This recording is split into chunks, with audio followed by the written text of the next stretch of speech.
Hello friends, तो मैं आज आपके लिए बहुत ही अमेजिंग चाइनीज़ सीरीज़ लेकर आई हूँ। ड्रामे की शुरुआत में हम देखते हैं कि हमारी फीमेल लीड जिसका नाम है शायो, वो अपने हस्बैंड के बगल में लेटी होती है।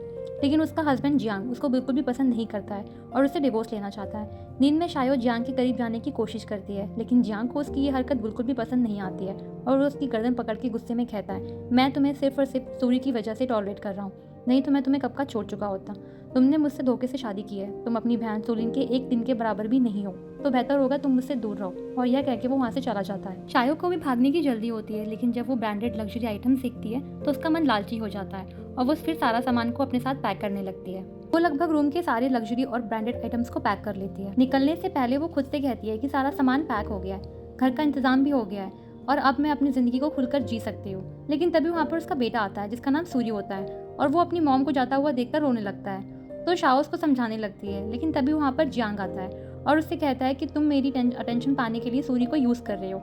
लेकिन तुरंत ही जियांग का ये भ्रम शाओ तोड़ देती है और उससे कहती है कि अपना लेक्चर बंद करो, मैं खुद भी तुमसे डिवोर्स लेना चाहती हूँ, और उसको डिवोर्स पेपर्स दे देती है। लेकिन जियांग उल्टा उससे ही कहता है कि फिर तुम उसके बाद कस्टडी के लिए भी लड़ाई करोगी, लेकिन मैं तुम्हें अपना बेटा नहीं दूंगा, और उसके डिवोर्स पेपर वहीं पे फेंक के सूर्य को अंदर लेके जाने लगता है। शाओ भी सोचती है कि अभी उसके पास पैसे नहीं है और वो अपने बेटे को अच्छे से नहीं रख पाएगी। जब उसके पास पैसे आएंगे तो वो फिर से वापस आएगी अपना बेटा लेने, इसलिए वो भी वहाँ से चली जाती है। इधर जियांग सूर्य को अंदर लेके आता है और उसको चुप कराने की कोशिश करता है। वो कहता है कि मैंने सोलिन आंटी को बुला दिया है और वही तुम्हारा ख्याल रखेंगी, क्योंकि तुम्हारी मॉम एक अच्छी मदर नहीं है। और तभी उसकी नज़र रूम के चारों तरफ जाती है जहाँ पे शायो ने हर एक सामान ले गई थी, और वो खुद से ही कहता है कि अब समझ आया कि बाहर इतना बड़ा ट्रक क्यों खड़ा था। मैंने इसको घर खाली करने के लिए बोला था और इसने घर का ही सामान खाली कर दिया है। और वो बहुत तेज गुस्से में शाओ के ऊपर चिल्लाता है। फिर हम नेक्स्ट डे का सीन देखते हैं कि शाओ कहीं जा रही होती है और वो अपना बैंक बैलेंस चेक कर रही थी जिसमें बहुत ही कम पैसे होते हैं, जिसे देखकर वो पैसे कमाने का जुगाड़ सोचने लगती है कि तभी उसे सूरी की आवाज़ सुनाई देती है, जो कि अपनी आंटी सोलिन यानी शाओ की सिस्टर पर गुस्सा कर रहा था कि उसे मॉम के पास जाना है। लेकिन सोलिन उससे कहती है कि तुम्हारी मॉम अब से मैं ही हूँ, क्योंकि तुम्हारी मॉम तुमसे प्यार नहीं करती, अगर करती तो तुम्हें छोड़कर नहीं जाती। तभी वहाँ पर शाओ भी आ जाती है। वो सोलिन पर गुस्सा करती है कि तुम एक छोटे से बच्चे से ऐसी बातें कैसे बोल सकती हो। तो सोलिन उससे कहती है कि सिस्टर, मुझे लगता है कि हम दोनों को बात करनी चाहिए। फिर हम नेक्स्ट सीन रेस्टोरेंट का देखते हैं जहाँ शाओ कहती है कि मुझे पता है कि तुम जियांग से शादी करना चाहती हो, लेकिन हमारा सूरी नहीं चाहता कि उसके डैड तुमसे शादी करे। तो सोलिन कहती है कि लेकिन हम दोनों प्यार करते हैं, जिस पर शाओ कहती है कि मुझे तुम लोगों की प्यार की गहराई नहीं नापनी है, तो तुम मुझे 10 मिलियन दो और मैं सूरी को लेकर दूर चली जाऊंगी, फिर तुम अपने जियांग के साथ आराम से रहना। जिसे सुनकर सोलिन तेजी से रोने लगती है कि सिस्टर, आप मेरे प्यार की इंसल्ट कर रही हो, और वो जियांग को फोन लगा देती है और शाओ से कहती है कि जो भी अभी कहा उसे फिर से कहो। तब शाओ कहती है कि ठीक है, 10 नहीं तो कम से कम 9.9 मिलियन तो देने ही पड़ेंगे, उससे एक युआन कम नहीं लूंगी, क्योंकि उस आदमी की कीमत करोड़ों में है। ये सुनकर जियांग भी स्पीकर से कहता है, शाओ अपनी बकवास बंद करो। जिसे सुनकर शाओ कहती है कि मेरा मुंह मेरी मर्जी, और तुरंत फोन काट देती है। फिर सोलिन से कहती है कि अगर ये सब करोगी तो तुम अपना प्यार कैसे पा पाओगी, तुम खुद सोच के देखो कि तुम्हें प्यार चाहिए या पैसा।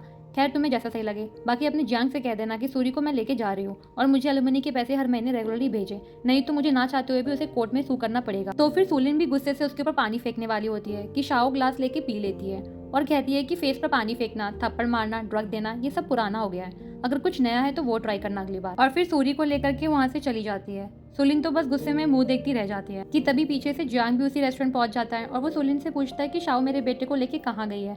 लेकिन सोलिन के पास कोई जवाब नहीं होता है, तो फिर वो अपने असिस्टेंट को फोन करके शाओ की लोकेशन पता करने को बोलता है। फिर हम शाओ के घर का सीन देखते हैं जहाँ वो देखता है कि शाओ सूरी को बहुत अच्छे से रखती है और उसको अच्छी बातें सिखाती है। ये सब जियांग विंडो से देख रहा होता है और उसको भी अच्छा लगता है कि शाओ ने भले उससे धोखे से शादी की हो, लेकिन वो एटलीस्ट हमारे बेटे का ख्याल अच्छे से रख रही है। कि तभी अचानक से उसका हाथ वहाँ के लगे कैक्टस प्लांट में लग जाता है और जिससे आवाज़ से शाओ बाहर आ जाती है और वो जियांग से पूछती है कि तुम यहाँ पे क्या कर रहे हो।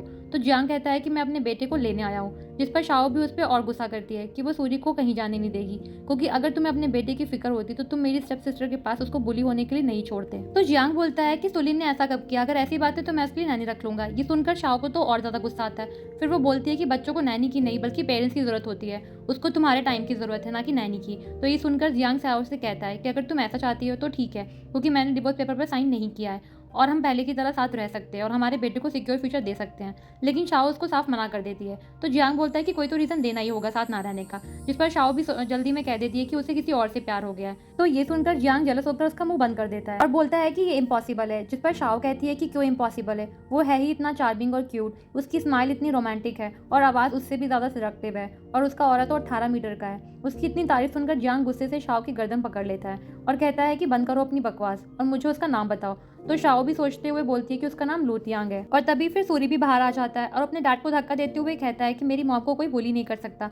जियांग शाओ से पूछता है कि ये सब कब हुआ, तो शाओ कहती है कि तुम्हें इसकी टेंशन लेने की जरूरत नहीं है, तुम अगर पीसफुल लाइफ जीना चाहते हो तो मुझे एलिमनी के पैसे हर महीने भेजते रहना। जिस पर जियांग सैड होकर बोलता है कि ठीक है, मैं डिवोर्स के लिए तैयार हूँ और 9.9 मिलियन भी तुम्हें ट्रांसफर कर दूंगा। फिर वो वहाँ से चला जाता है। ये सब देखकर सूर्य अपनी मॉम से कहता है कि डैड तो सैड हो गए हैं बहुत, आपको बुरा नहीं लग रहा। तो शाओ कहती है कि ये बड़े लोगों की बातें हैं। फिर अचानक उसे याद आता है कि वो जियांग पर चिल्लाते हुए बोलती है कि 9.9 मिलियन क्या होता है, 10 मिलियन ही ट्रांसफर कर देते। तभी सूरी कहता है कि आपने डैड को झूठ क्यों बोला, लूतियांग तो कोई है ही नहीं। जिस पर शाओ उसको फटाफट चुप करा देती है और कहती है कि अगर जान प्यारी है तो मुझे तुम्हारे डैड से दूर ही रहना होगा। नेक्स्ट सीन में हम देखते हैं कि शाओ अपने स्टार्टअप बिजनेस के लिए क्लाइंट से मिलने आई होती है और उसकी डील भी फाइनल हो जाती है, जिस पर वो खुशी से कहती है फाइनली ये डील भी लॉक हो गई, अब घर जाके चैन से सोती हूँ। लेकिन जैसे ही वो बाहर जाने के लिए डोर खोलती है उसे वहाँ जियांग मिल जाता है, जो कि बहुत नशे में होता है। वो शाओ को जबरदस्ती किस करने की कोशिश करता है, लेकिन शाओ उसको बहुत रोकने और समझाने की कोशिश करती है, लेकिन जियांग को तो कुछ पल्ले ही नहीं पड़ रहा होता है। वो बस शाओ को फोर्स करने ही जा रहा था। जैसे तैसे शाओ उसको सोफे पे लेके आती है और गुस्से में कहती है कि मैं तुम्हारे टूल को ही खत्म कर देती हूँ, ना रहेगा बास ना बजेगी बांसुरी। लेकिन तभी अचानक से जियांग का बॉडीगार्ड आकर उसे रोक लेता है। जियांग को उठाकर के वो हॉस्पिटल ले जाने लगता है। मौका पाकर शाओ भी वहाँ से निकलने की कोशिश करती है, बट बॉडीगार्ड कहता है कि मैडम मुझे लगता है कि आपको सर के साथ हॉस्पिटल जाना चाहिए, नहीं तो मुझे पुलिस को फ़ोन करना पड़ेगा। और ना चाहते हुए भी शाओ को हॉस्पिटल जाना पड़ता है। फिर हम हॉस्पिटल में देखते हैं चुलिंग भी वहाँ पहुँच जाती है और शाओ को देखकर चौंक जाती है कि तुम यहाँ क्या कर रही हो। उसके ऐसे हाव भाव देखकर शाओ समझ जाती है और कहती है कि मतलब तुम ही हो जिसने जियांग को ड्रग दिया था, तुम इस टाइप की भी होगी मुझे सोचा भी नहीं था। जिस पर सुलिन साफ मना कर देती है कि उसने जियांग को ड्रग नहीं दिया। तो शाओ कहती है कि पागल लड़की, कम से कम मुझे तो बताना चाहिए था ताकि मैं तुम्हारी हेल्प करती जियांग को पाने में। तो शाओ की बात सुनकर सुलिन भी कंफ्यूज रह जाती है। इसी बीच में जियांग को होश आ जाता है और वो शाओ की बात का जवाब देते हुए कहता है कि हाँ बिल्कुल, ताकि तुम अपने लवर बॉय के पास आसानी से जा सको। और फिर उसकी गर्दन पकड़ते हुए कहता है कि बेहतर होगा कि तुम लुतियांग को भूल जाओ, क्योंकि इस लाइफ में मैं तुमको उसके पास जाने नहीं दूंगा। तो शाओ बोलती है कि जियांग तुम्हारी बंदी यहीं खड़ी है, तुम उसकी तरफ ध्यान दो। जिस पर सुलिन भी तुरंत बोलती है कि जियांग क्या तुम भूल गए हो कि बचपन में मैंने तुम्हें बचाया था, जिसकी वजह से मेरे शोल्डर पर स्कार पड़ गया है और तुमने कहा था कि तुम लाइफ लॉन्ग मेरा ख्याल रखोगे। जिस बात को शाओ भी एक्सेप्ट करते हुए कहती है कि हाँ देखो तुम्हारा सच्चा पैर यहाँ है और ये स्कार इसका सबूत है। और वो जैसे स्कार पे हाथ लगाती है कि चोलिंग का मेकअप निकल जाता है, जिसे देखकर जियांग तुरंत कहता है कि चोलिंग तुमने मुझसे आज तक झूठ बोला। तो शाओ सुलिंग की सफाई देते हुए कहती है कि नहीं, कोई मिसअंडरस्टैंडिंग हुई है, ये स्कार असली है। ये कहते हुए वो मेकअप को ठीक करती है, बट इस बार पूरा ही मेकअप बाहर आ जाता है। तो शाओ सुलिंग से तुरंत सॉरी बोलती है, कहती मुझे माफ करना, मैं तो वापस चिपकाना चाह रही थी। तो सुलिंग गुस्से में कहती है कि तुमने जानबूझकर किया है ऐसा। तो शाओ कहती है कि मुझे लगता है कि तुम दोनों को आपस में बात करनी चाहिए और वहाँ से निकलने की कोशिश करती है, लेकिन जियांग उसको पकड़ लेता है, जिसमें उसका जैकेट खिंच जाता है और एक्चुअल स्कार तो शाओ के शोल्डर पे होता है। तो जियांग देखकर शाओ से पूछता है इसका मतलब तुमने मुझे बचाया था, ना कि तुम्हारी सिस्टर ने। तो शाओ भी सुलिंग का हाथ पकड़ते हुए कहती है कि यार तुमसे तुम्हारा बंदा नहीं संभल रहा। तो सुलिंग कहती है कि शाओ मैं तुमको बाद में देख लूंगी। जिस पर शाओ कहती है कि वो बाद में देखेंगे, पहले अपने बंदों को तो कंट्रोल करो। लेकिन जियांग कहता है कि सुलिंग मेरी नजरों के सामने से चली जाओ। तो सुलिंग भी कहती है कि भले ही शाओ ने तुम्हें बचाया हो, लेकिन वो तुमसे प्यार नहीं करती है। जिस पर शाओ भी तेजी से सर हिलाकर हामी भरती है। फिर सुलिंग कहती है कि तुम चाहे शाओ को कैद भी कर लो, वो फिर भी तुमसे प्यार नहीं करेगी, कि अगर इसको कच्चा रोस्ट भी कर दोगे मुर्गे की तरह तो भी तुमसे प्यार नहीं करेगी। इस बार शाओ का सर रुक जाता है। ये सुनते ही वो सुलिंग से कहती है कि बहन बाकी सब ठीक था, लेकिन ये खतरनाक आइडियाज तो मत दो इस पागल इंसान को। लेकिन जियान उल्टा सुलिंग से ही कहता है कि चली जाओ यहाँ से। तो वो रोते हुए भाग जाती है और शाओ चिल्लाती रह जाती है कि अपने बंदे के लिए थोड़ी मेहनत तो करनी पड़ती है यार। फिर जियांग कहता है कि सारी गलती मेरी ही है, मैंने तुम्हें गलत समझा, आज से मैं सारी जिंदगी तुम्हारे साथ ही रहना चाहता हूँ। लेकिन शाओ कहती है कि मुझे तुम्हारे साथ नहीं रहना है और वहाँ से चली जाती है। जियांग चिल्लाते हुए कहता है कि चाहे कुछ भी हो जाए मैं गिव अप नहीं करने वाला। फिर हम नेक्स्ट डे देखते हैं जियांग शाओ के घर पहुंच जाता है उसे इम्प्रेस करने के लिए, लेकिन खुद ही का ही बैलेंस खो देता है और डिसबैलेंस हो जाता है और शाओ भी उल्टा उसके मुंह पर डोर बंद कर देती है। फिर वो इवनिंग में कार से उसको लिफ्ट देने के लिए इशारा करता है, लेकिन वो अपनी साइकिल से ही निकल जाती है। देन वो उसके पीछे ऑफिस भी पहुंच जाता है, लेकिन फिर वो वहाँ से भी निकल जाती है। फाइनली वो उसके लिए काफ़ी सारे गिफ्ट लेके उसके ऑफिस के बाहर वेट करता है और उसको ब्रांडेड कार, ज्वेलरी, हैंडबैग्स और वॉचेस देता है और उससे कहता है कि मैं ये सब तुम्हारे लिए अरेंज किया है और मैं जानता हूँ ये सब कोई भी लड़की रेसिस्ट नहीं कर पाएगी। जो सुनकर शाओ को भी गुस्सा आता है कि मानो तुम्हारे पास बहुत पैसे हैं, लेकिन मैं उसके साथ नहीं रह सकती जो मुझसे सच्चा प्यार नहीं करता। तो जियांग भी तुरंत बोल पड़ता है कि मैं तुमसे सच में प्यार करता हूँ। जिस पर शाओ कहती है कि पहले खुद कंफर्म करो कि तुम मुझसे प्यार किस लिए करते हो, क्योंकि मैंने तुम्हें बचपन में सेव किया था या मेरी पर्सनालिटी से। तो जियांग कहता है कि हाँ मैं तुमसे सच में प्यार करता हूँ, इतने टाइम अब मैं खुद भी ये जान चुका हूँ, इसलिए हमें डिवोर्स लेना नहीं चाहिए और मुझे दूसरा चांस दो ताकि मैं अपने प्यार को प्रूव कर सकूँ। लेकिन शाओ को लगता है कि ये उसे कैसे मना करे, ये तो पीछे ही पड़ गया है, इसलिए वो छोटी बच्ची की तरह रोने लगती है और कहती है कि तुम मुझे बहुत परेशान करते हो, तुम बहुत बुरे हो, इसलिए मैं तुमसे बिल्कुल भी बात नहीं करूँगी। जियांग भी उसको बहुत केयरफुली हैंडल करता है कि ठीक है मैं जैसा कहोगी मैं वैसा करूँगा, बस तुम नाराज़ मत हो और मैं तुम्हारे लिए अच्छा बन के दिखाऊंगा। देखो मेरे पास पैसे हैं, मैं हैंडसम भी हूँ और तो और मेरे पास 6 पैक्स ऐप भी हैं। जिसे सुनकर शाओ कहती है कि वो तो मैंने देखे हैं, लेकिन फिर भी मुझे लूटियांग ज़्यादा पसंद है। ये सुनकर जियांग उसका हाथ पकड़कर गुस्से से कहता है कि शाओ, मेरे पेशेंस की लिमिट है, बेहतर है कि तुम उसे टेस्ट मत करो। ये सुनकर शाओ डर कर रोने लगती है कि तुम झूठे हो, बस 2 सेंटेंस ही प्यार से बोल पाए और अब फिर से मुझे धमकाने लगे हो। फिर जियांग पूछता है कि तुमने ये सब कहाँ से सीखा, और फिर बोलता है कि मैं तुमको सच में प्यार करता हूँ, उसके लिए मुझे जितने भी टेस्ट देने पड़ेंगे मैं दूंगा और पूरी जिंदगी सिर्फ तुम्ही से प्यार करूंगा। तभी अचानक शाओ की नज़र उसके पॉकेट में रखी बुक पर पड़ती है और वो कहती है कि ये सारी मीठी मीठी बातें इस बुक से टेप के बोल रहे हो। जियांग तो अपनी सफाई देने लगता है, लेकिन शाओ कहती है कि बेहतर होगा कि नेक्स्ट टाइम तुम अपने दिल की बात खुद से बोलना, ऐसे रट के नहीं आना। और ये बोल के वो वहाँ से चली जाती है। तभी रोड पर उसका एक्सीडेंट होने वाला होता है कि वहाँ जियांग आकर उसे बचा लेता है, लेकिन इसमें जियांग को चोट लग जाती है। फिर हम हॉस्पिटल का सीन देखते हैं जहाँ डॉक्टर बताता है कि मिस्टर गू को होश आ गया है, लेकिन उनके सर पर चोट लगी की वजह से उनकी मेमोरी पर असर आया है। तो शाओ पूछती है कि आप कहना क्या चाहते हैं डॉक्टर। तो डॉक्टर कहता है कि मिसेस गू, आप खुद ही अंदर जाके देख लीजिए। अंदर जाके शाओ जियांग से पूछती है कि क्या तुम मुझे पहचानते हो। तो जियांग उससे अपना हाथ हटा लेता है और लड़की टाइप की आवाज़ में बोलता है कि मुझे मत छुओ। शाओ तो हैरानी से डॉक्टर की तरफ देखकर पूछती है कि आपने कहा था कि मेमोरी पर असर आया है, लेकिन इसका तो जेंडर ही चेंज लग रहा है। जिसे सुनकर जियांग को तो बहुत हंसी आ रही होती है क्योंकि वो एक्टिंग कर रहा था। डॉक्टर शाओ से कहता है कि हमारी मेडिकल एनालिसिस के बाद ही कंक्लूजन निकला है कि एक्सीडेंट से पहले इस तरह की बातें और चीज़ें मिस्टर गू के साथ हुई थी, जिसका असर उन पर भी आ गया है और वो अब इस तरह से बिहेव कर रहे हैं। और अगर इनको सही माहौल मिले तो ये जल्दी ठीक हो जाएंगे, और कभी ऐसा भी हो सकता है कि ये अचानक ही वापस ऐसे बिहेव करने लग सकते हैं। तो शाओ भी सोचती है कि ऐसे तो वही कर रही थी जियांग के सामने एक्सीडेंट से पहले, लेकिन कोई नहीं, इसको मैं ठीक भी कर सकती हूँ। और वो जियांग का सर पकड़कर कहती है कि डरो मत, मैं तुम्हें ठीक कर दूंगी, और अपने सर से टकराने वाली होती है कि डॉक्टर कहता है मिसेस गू रुक जाइए। तभी जियांग भी कहता है मिसेस गू, मतलब तुम मेरी वाइफ हो, इसलिए मैं तुम्हें देखते ही लाइक करने लगा था और अभी मेरे सर में थोड़ा दर्द हो रहा है। शाओ कहती है कि मैं तुम्हारी वाइफ नहीं बल्कि एक्स वाइफ हूँ। अब क्योंकि तुमने मुझे बचाने में तुम्हारा एक्सीडेंट हुआ है तो मैं तुम्हारी टेक केयर करूंगी, लेकिन ठीक होने के बाद मुझे परेशान नहीं करोगे। और जियांग उसको टाइट से हग कर लेता है और कहता है कि मेरी वाइफ बहुत ही प्यारी है और वो मेरा ख्याल रखेगी। और फिर हम शाओ के घर का सीन देखते हैं जहाँ सूर्य और जियांग में कंपटीशन होता है कि शाओ किसको ज़्यादा प्यार करती है। तभी शाओ किचन में आती है कि तुम दोनों बंद करो ये सब और डिनर के लिए चलो। तो दोनों एक दूसरे को टफ लुक देते हैं। फिर हम डिनर टेबल का सीन देखते हैं जहाँ सूरी जानबूझकर के शाओ से गोद उठाने को कहता है, तो शाओ भी उसको उठाकर चेयर पर बैठा देती है। और सूरी ये सब जियांग को चढ़ाने के लिए कह रहा था और जियांग चिढ़ भी जाता है, इसलिए वो भी उठ के आता है, शाओ को गोद में उठाकर उसको भी बैठा देता है। सूरी भी देख के ये सब चिढ़ जाता है, फिर कहता है कि मॉम मुझे खाना दो। तो शाओ उसको खिलाती है। इधर जियांग भी शाओ की प्लेट में खाना रखते हुए कहता है कि रियल मैन अपनी वुमेन का ख्याल रखते हैं, ना कि उनसे अपना ख्याल रखवाते हैं, चाइल्डिश बिहेवियर। तो सूरी भी फट से बोलता है मॉम को वो पसंद ही नहीं है जो आपने उनकी प्लेट में रखा है, बल्कि आप चाइल्डिश हो।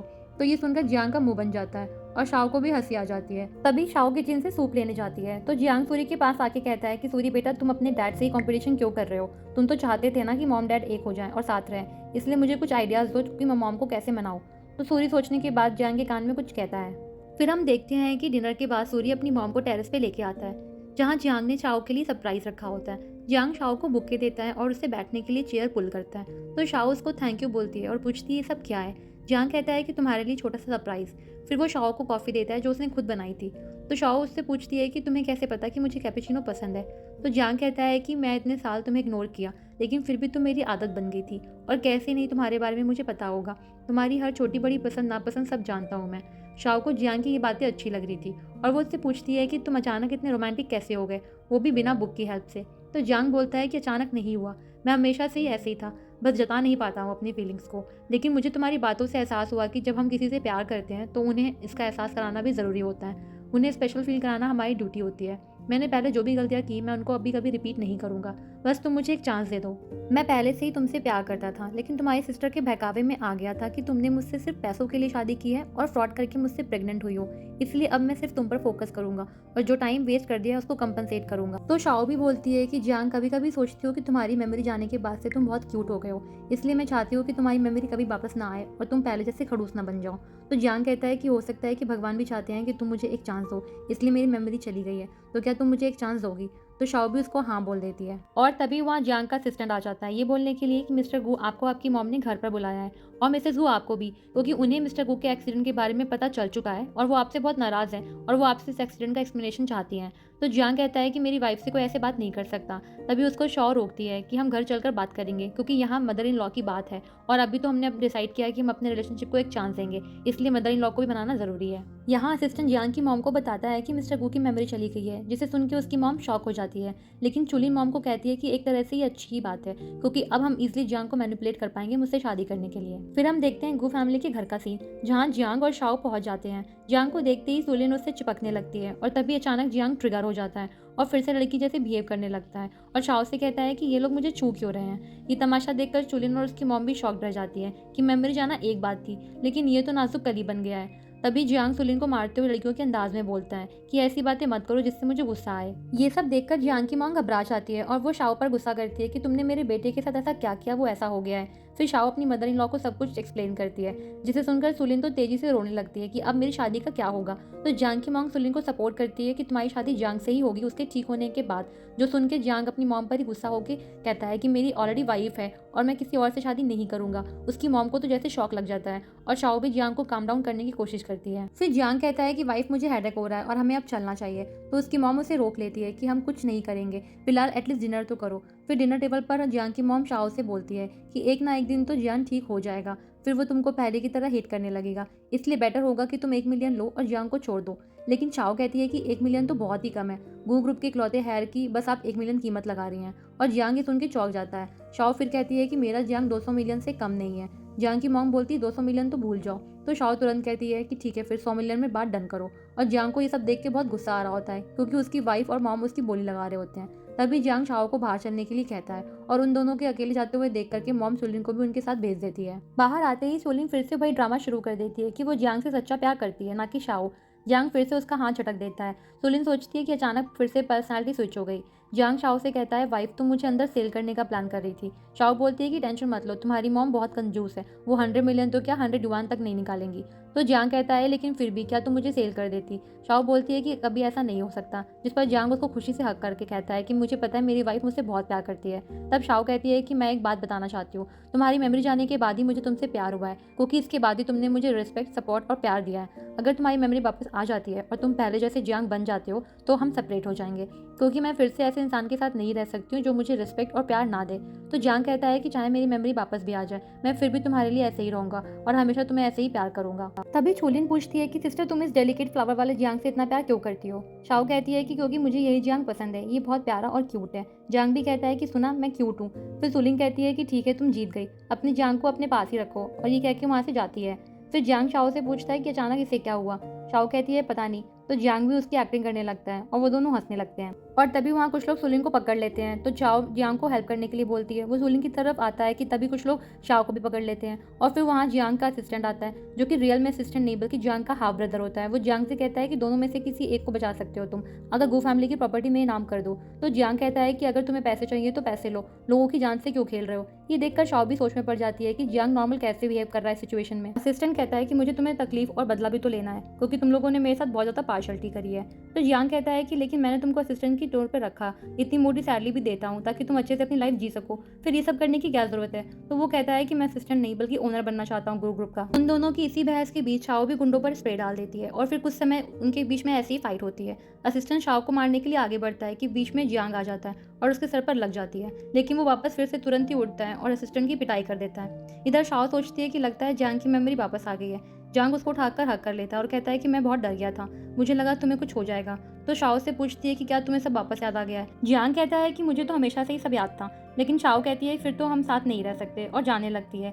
लेकिन जियांग उसे रोक के कहता है कि तुम ऐसी सिचुएशन में भी मुझे छोड़कर जाना चाहती हो, तुमने सोचा भी कैसे कि मैं तुम्हें खुद से दूर जाने भी दूंगा। और अपनी तरफ उसको खींच के बहुत ही पैशनेटली किस करता है। पहले तो शाओ शॉक्ड रह जाती है, लेकिन फिर वो भी उसकी किस में उसका साथ देने लगती है। इसके बाद जियांग कहता है कि वाइफ अब तुम्हारे घर वापस आने का टाइम आ चुका है, और फिर जियांग उसे गोद में उठा करके ले जाता है। फिर हम देखते हैं कि सूर्य अपने डैड के प्रपोजल सरप्राइज में उसका साथ देता है और जियांग फिर वहाँ नी डाउन होकर शाओ को प्रपोज करता है और कहता है कि मैं तुमसे बहुत प्यार करता हूँ, क्या तुम फिर से मेरी वाइफ बनोगी। तो शाओ कहती है कि मैं दोबारा तुम्हारी वाइफ नहीं बन सकती हूँ, क्योंकि हमारा तो डिवोर्स ही नहीं हुआ। तो जियांग उसको रिंग पहनाते हुए बोलता है कि पिछली बार हमारी सिर्फ कोर्ट मैरिज हुई थी, इस बार मैं तुम्हें एक अच्छा सा वेडिंग रिसेप्शन देना चाहता हूँ, जहाँ तुम मेरी ब्राइड बन के आओगी और हम सबके सामने एक दूसरे के साथ वेडिंग ओथ लेंगे। तो शाओ कहती है कि फिर से रटी रटाई लाइन्स बोलने लगे तुम। फिर जियांग कहता है कि कुछ और भी है जो कि बुक से नहीं है, और वो ये कि भले मेरा ऑरा 18 मीटर का ना हो, लेकिन मैं लूथियांग से बेटर हूँ, और फाइनली मुझे बताओ आखिर ये लूथियांग है कौन। जिस पर शाओ कहती है कि कोई इंपॉर्टेंट इंसान नहीं है, बस तुम इतना जान लो कि मैं सिर्फ मिस्टर गू की मिसेस गू हूँ। और फिर वो जियांग को किस करती है और इसी के साथ ये अमेजिंग चाइनीज़ ड्रामा खत्म होता है। प्लीज़ गाइस, वीडियो अच्छी लगी हो तो लाइक, कमेंट, शेयर ज़रूर करना। चैनल को सब्सक्राइब भी करना। कुछ और भी अमेजिंग वीडियोज़ के सजेशन आने वाले हैं, तो उनको भी ज़रूर देखना। अगर आपको वीडियो अच्छी लगी हो तो हमें कमेंट करके बताएं और वीडियो को लाइक एंड शेयर भी ज़रूर करें। साथ ही आगे की और वीडियोस के लिए चैनल को सब्सक्राइब करना ना भूलें। जल्द ही मिलते हैं अगली वीडियो में, तब तक के लिए बाय बाय।